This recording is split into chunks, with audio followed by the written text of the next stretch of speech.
First of all, look, just to welcome Jack and Minister and Lisa to the meeting today. It's actually refreshing to see two young faces representing the government here, and honestly, I say that, I don't say it in jest, it actually is brilliant to see younger faces as opposed to some of the old dogs that I say that. I don't mean that in a bad way, but look, it's great to have you here.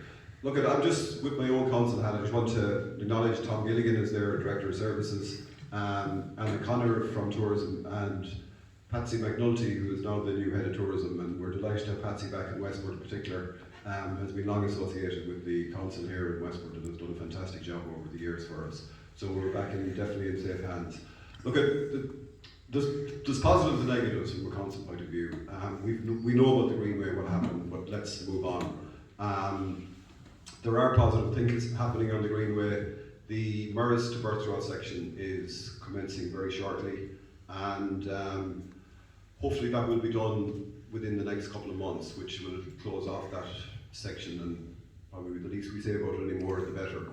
Then TII will be taking on the project from there. They'll be taking it from Birthrow out as far as Runa and back over then from linking up Achill with Achill Sound and hopefully creating that Clew Bay loop.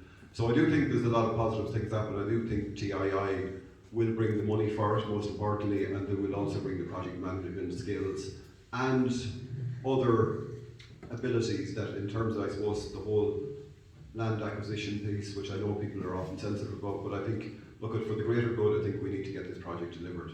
And while the permissive access has worked in the past, I think that model has now moved on, and I do think we need to figure out how we get greenways delivered much faster than we have over the last number of years. And that's not a reflection on Anna and the team and Patsy, who's now taken over. That's just the reality of the world.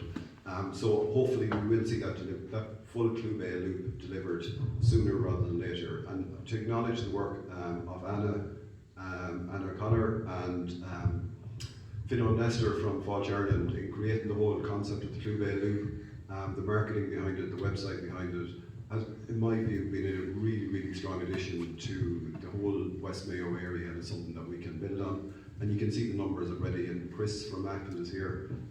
He will tell you about the numbers that are moving now between Achill and Clare Island on a daily basis, and that is fruits of that work that has been done in the Clew Bay loop.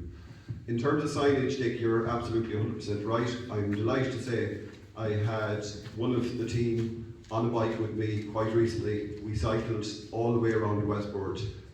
We took in every location along the way. They have noted the various locations that we need to update the signage. Because of the complication of the new N5 and the relief road, that isn't helping matters, it's definitely adding to the confusion.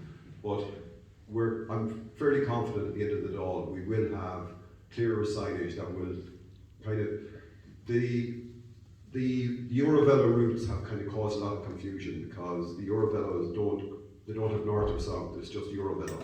And if you look at Eurovelo, whether you're in Northern Ireland or in Europe or wherever, it's just Eurovelo 1 and it's pointing left or right. It doesn't give you an indication whether it's north or south. So what Mayo County Council have agreed is that they will develop a local greenway map, if you like, that will get people onto the key locations, you know, be it out towards Alfie or down on the golf course roadside and down into Orchard Reach. That will happen. So that's the good news. The negatives I do want to mention today, and I think this is where Westport Tourism, Destination Westport, Chamber of Commerce, and every other lobby group do need to step up. I do believe Mayo County Council have forgotten about Westport in terms of capital investment. We will see the convent commence, but unfortunately it's going to be 2023 before it begins. That is virtually 100% funded between government and former town council money, so there's nothing coming from the county council on that. In terms of the quay, there's no plans right now for Mayo County Council to put additional money into investment in the quay area. There are no plans right now to put additional money into the likes of Murris, the car park, bus car parking, toilets and so on. There are other areas around town that there's no plans to develop what I would call active smart travel. I know they keep saying that we're going to do all this, we're going to do this, but right now there's nothing happening. So I do really think that, I suppose my one request to all of you guys today is to ensure you're sitting down with Kevin Kelly and the executive to ensure that Westport cannot stand still. while it's fine putting money into projects in other parts of the county, we need to put money into the locations that will deliver in the long term. Projects that will deliver not just for Westport but for the greater Mayo area. And you have to have a cost benefit approach to making those decisions. And right now, in my view, that hasn't happened for a long time, and it needs to happen very, very soon before Westport is left behind. When you look at what's happening in some of the locations around, particularly the south of Ireland, we are definitely losing our mark in terms of a premier destination for Mayo. So sorry to go on for so long. Thanks, Peter. Anybody?